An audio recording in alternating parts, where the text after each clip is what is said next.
월 매출은 많이 나오면 네. 뭐 5억에서 6억까지도 나오고 네. 적게 나오면 한 1억 정도 나오는 것 같아요. 그래서 1년을 합쳤을 때는 결국 금 넘는 수준인 것 같아요. 대박인데요? 비주얼에 미친 대표 양현준 씨를 모셔봤습니다. 아, 이렇게 시작을 하는 거야? 자연스럽게 시작하는 거죠. 본인 소개 좀 부탁드립니다. 안녕하세요. 저는 32살 양현준이라고 합니다. 아 어떤 일을 하고 계신 거죠 지금? 저는 지금 봉제 공장이랑 자수 공장을 직접 운영하면서 대표적으로는 커뮤니티 웨어 브랜드를 하고 있습니다. 커뮤니티 웨어 브랜드라는 거는 사람들이 함께 입는 옷, 예를 들면 학생들이 다 같이 학교에서 입는 옷이라든지 소상공인 분들의 유니폼이라든지 기존에 있던 틀에서 좀 벗어나서 더 멋있게 브랜드를 하고 있습니다. 회사를 만들고 창업을 하게 된 계기가 있나요? 어렸을 때부터 이제 브랜드를 갖는 게 꿈이었어요. 본인만의 브랜드? 네네, 제 브랜드요. 근데 아무리 생각을 해봐도 돈을 크게 안 들이고 할 수 있는 사업으로 돈을 벌면서 브랜드를 해야겠다라는 마음으로 이제 사업을 시작을 했었거든요.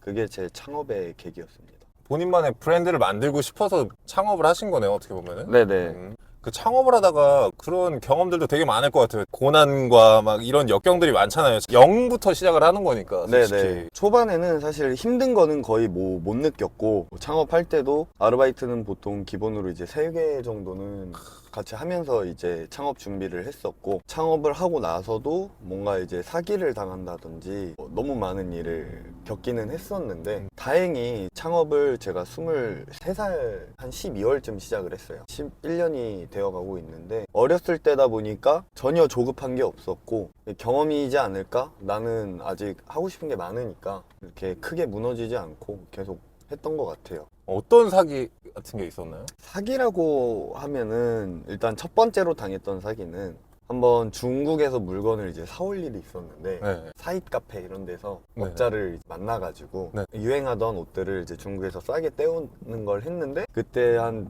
처음으로 이제 알바비 한 1,500만 원 정도 사기를 당했었고 그냥 돈을 주고 네네네. 그분한테 사달라고 말을 했는데 네네. 그분이 이제 그냥 1,500만 원을 갖고 네. 아무것도 안 주신 거예요? 네네, 맞아요. 와.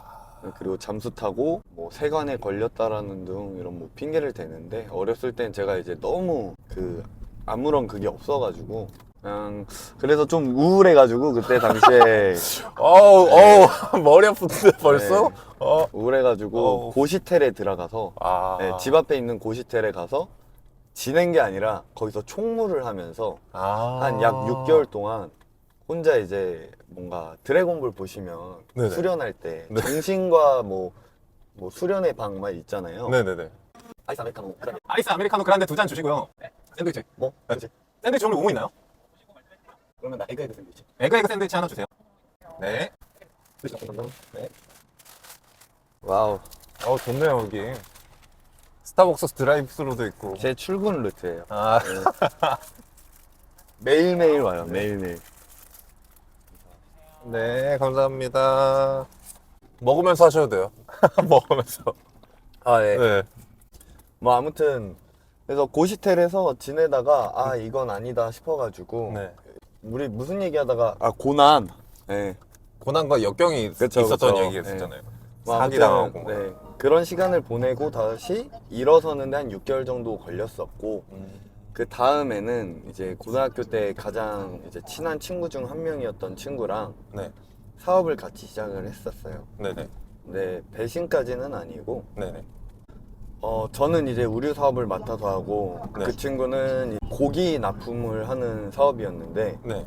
전혀 뭐 연관성이 없지만 이제 저희가 타겟으로 했던 곳이 이제 대학교였거든요. 그 친구는 그래서 대학교에서 MT 가는 학생들 대상으로 MT 예약을 대신 해주고 네. 거기에서 그 바베큐 세트라고 상추, 쌈무, 뭐 이제 소시지 그리고 고기 그리고 이제 저 같은 경우에는 그 대학생들 뭐 야구 잠바라든지 돗바라든지 이런 거를 만들어서 두 개의 사업을 이제 시너지를 내자. 옷은 제가 이제 담당을 하고 그 MT 사업은 그 친구가 하지만 뭐 일은 막 이제 서로 이제 같이 도우면서 했었죠. 근데 이제 그 친구가 MT 사업이 조금 잘 안 되고 의류 사업이 갑자기 너무 잘 되다 보니까 사업자가 그 친구 거였어요. 의류 사업. 네, 그것도요? 그냥 그 사업자 자체를 그 친구 거에다가 했었는데 근데 잘 되고 맨날 밥도 이제 사실 제대로 못 먹었었거든요. 침대 하나 있는 원룸 방에서 일 도와주는 동생도 한 명 있었는데 침대 하나 가로에서 의자만 발판으로 놓고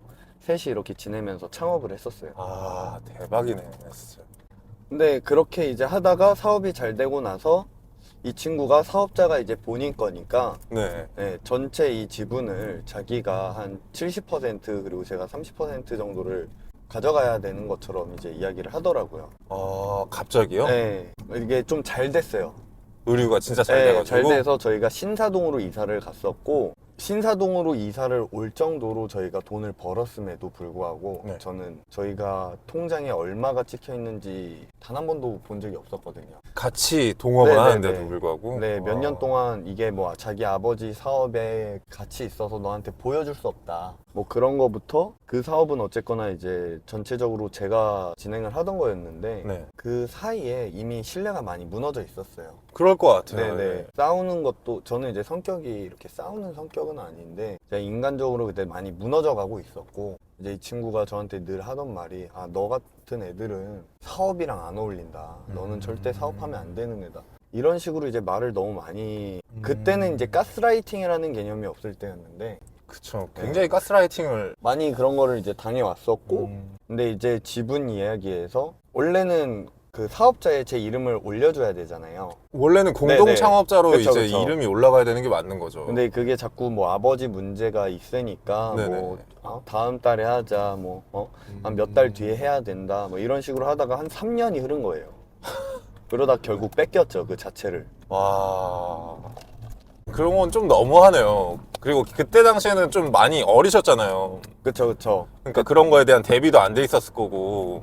근데 그때는 뺏긴 게 억울한 건 아니에요. 사실은 네. 그럴 거면 네 혼자 해라고 제가 얘기를 한 거고요. 근데 이제 그 친구가 그럼 사이트를 달라고 하는데 사이트를 사실 저는 폭발을 시키고 싶었는데 이것도 좀 너무 어린 마음에 그러긴 했는데 내가 다시 해서 이 친구를 반드시 이겨야겠다라는 생각이 있었어요. 어차피 내가 처음부터 끝까지 다 한 일이고 어차피 내가 처음부터 다시 하면 이거보다는 경험이 있으니까 훨씬 더 잘할 거라는 확신이 너무 강했기 때문에 사이트 폭파보단 늘 내 그림자 밑에서 나를 따라오게 만들어야겠다. 평생에 나를 내 업체를 보면서 인간적으로 이 사람이 좀 막히게끔 해야겠다. 저는 그러니까 그걸 복수라고 생각을 했던 것 같아요. 내가 잘 되는 게 복수잖아요. 네네네, 사실. 그쵸.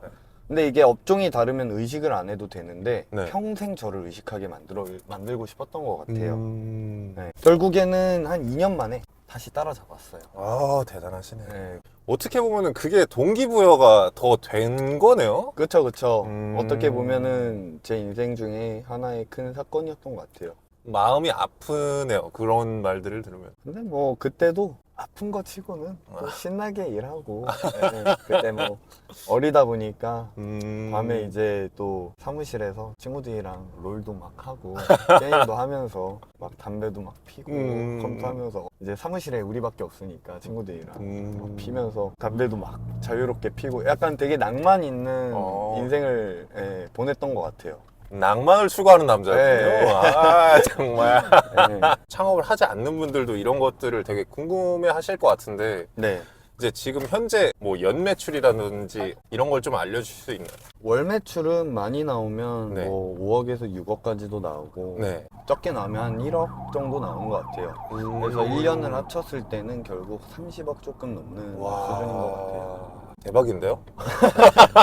다들 작업하러 가겠는데? 아, 예. 근데 이게 말씀드리고 싶은 게 네. 매출이 전부는 아닌 게 그쵸. 일단은 제가 생산 그 공장을 직접 하다 보니까 네. 챙겨야 될 직원분이 굉장히 많으세요. 그쵸. 들어가는 돈들이 많을 거 아니에요. 그리고 제 급여 같은 경우에는 직원의 한 30% 되시는 분들이 저보다 급여가 높으세요. 그 돈을 안 받으면서 일을 시작을 한 그게 너무 이제 오래되다 보니까 이 사업체 자체가 내 자산이지 이 급여가 뭔가 나를 정의하지는 않는 것 같고 그리고 늘 급여 주기도 사실 되게 힘들 때가 많아요. 네. 아직도 급여 걱정을 해야 되고 뭐 연매출은 그렇지만 뭐 결론적으로 말씀드리면은 그냥 아직도 저는 제 친구들과 크게 다를 게 없다. 네. 난 아직도 목마르다.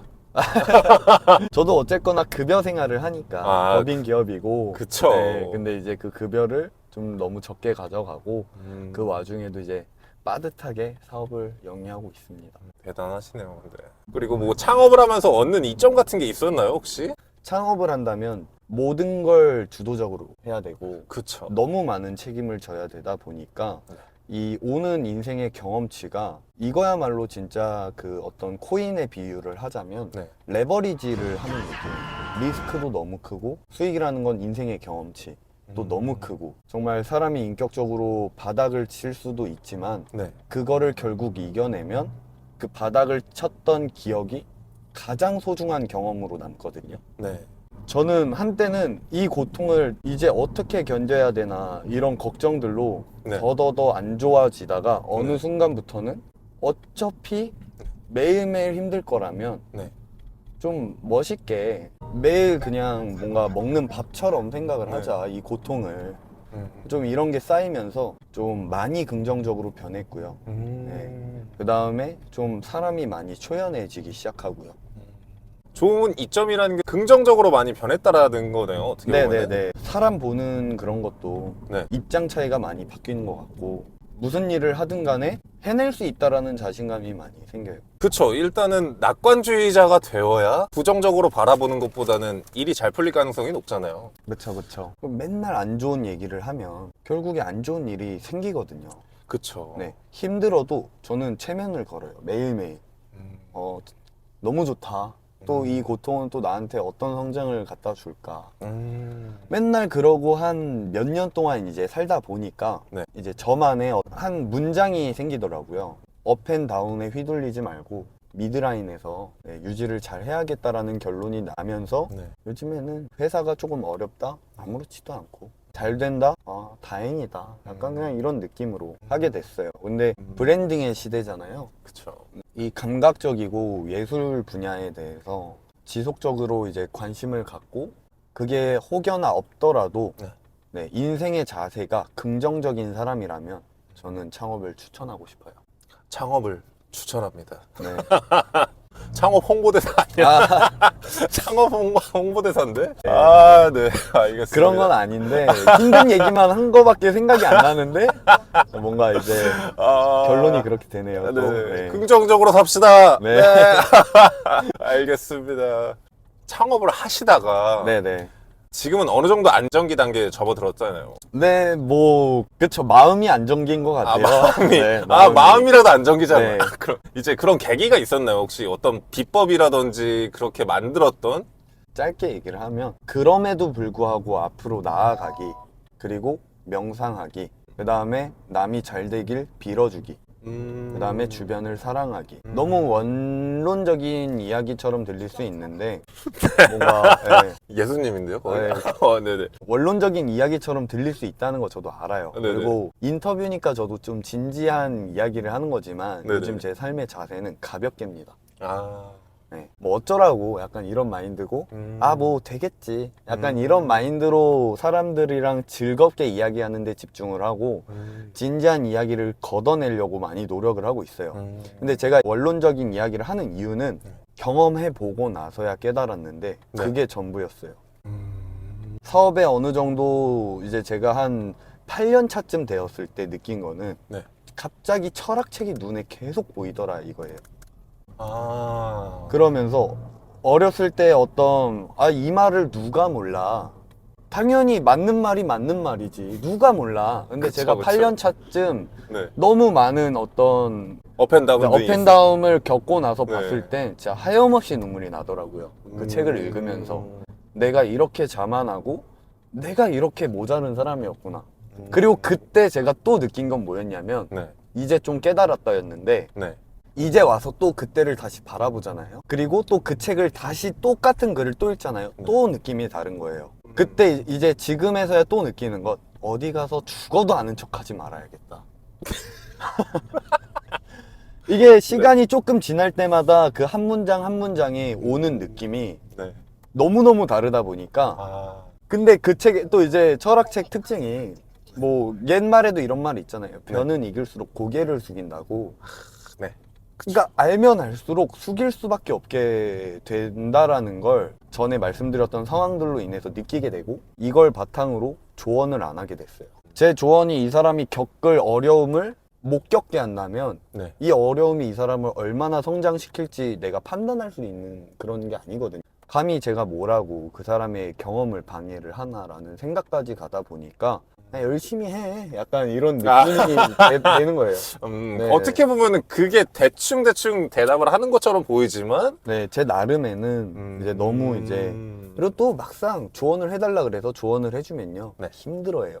팩폭 맞고 이제 쓰러지는 거죠, 사실. 그쵸. 네.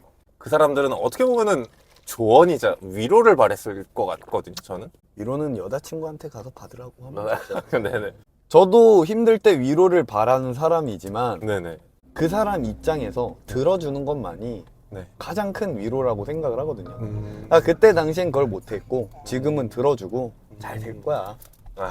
약간 그냥 이제 너 잘하잖아, 열심히 하시잖아. 네, 뭐 이제 그런 뉘앙스로 이제 많이 바뀐 느낌. 네. 어른들이 괜히 그렇게 얘기하는 게 아니네요.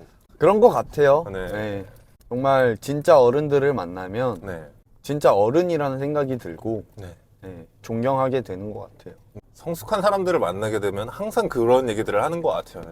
잘 될 거야. 잘 될 거야. 걱정하지 마. 이런 식으로 얘기를 많이 했던 것 같네요. 어떻게 보면. 네. 그리고 이제 차크인 공식 질문이 한 3가지 정도가 있는데 차크인 공식 질문 드리도록 하겠습니다. 이제 첫 번째 질문 드리겠습니다. 만약 시간 여행이 가능하다면 어떤 시대로 한번 가보고 싶나요? 저는 미래로 가고 싶죠. 미래로요? 네, 저는 지금 태어나는 애기들이 너무 부러워요. 더 발전된 세상을 누리게 될 거고 그만큼 수많은 사회 현상도 겪게 되겠지만 네. 근데 이왕이면 지금 막 애플 비전 프로 이런 거 막 나오고 그러잖아요. 그쵸. 내가 이거 1살 때 나와야지. 약간 이런 느낌이 되게. 네. 나 더 미래를 경험하고 싶은데 막 50대, 60대 돼가지고 막 VR 게임 막 이렇게 하고 얼마나 그게 경박해요, 그게. 아니 왜 그게 경박해요. 새로운 걸 받아들이는 건데. 할아버지 막 흰머리 돼가지고 막 막 이러면 네. 약간 좋아하는 영화 중에 레디 플레이어 원이라고 있는데 네네. 네. 근데 그 영화에서 이제 VR 기기 쓰고 가상 세계 들어가서 진짜 라이프를 즐기잖아요. 네네. 근데 그런 영화 속에 보던 일들이 지금 현실로, 저 어렸을 때 보던 거 지금 다 현실로 되고 있어요. 저는 제가 레디 플레이어 원에서 느꼈던 그런 것들이 당연히 오는 시대가 올 거라고 생각을 하는데 네. 놓치고 싶지 않아요. 그리고 그거를 온전히 즐길 수 있는 세대였으면 좋겠어요. 너무 좋네요. 미래를 가고 싶다. 네. 그 전까지 다른 분들은 다 과거를 얘기해 주셨거든요. 그래요? 네. 저도 다시 한번 생각해 보게 되네요. 네. 미래. 굉장히 재밌겠네요. 알겠습니다. 이제 두 번째 질문 드리겠습니다. 만약에 무언가를 창조해낼 수 있는 마법의 도구가 있다면 어떤 마법의 도구가 있었으면 좋겠나요? 뭐랄까, 창조해낼 수 있는 도구가 있다면 늘 건강한 마음가짐이랑 건강한 몸을 유지할 수 있는 마법의 기술이 있었으면 좋겠어요, 저한테. 매일매일 건강한 마인드, 매일매일 건강한 몸을 통해서 행복한 인생을 살고 싶고, 그리고 그걸로 저희 부모님, 저희 가족, 그리고 제가 사랑하는 사람들을 뭔가 챙길 수 있으면 너무 좋지 않을까?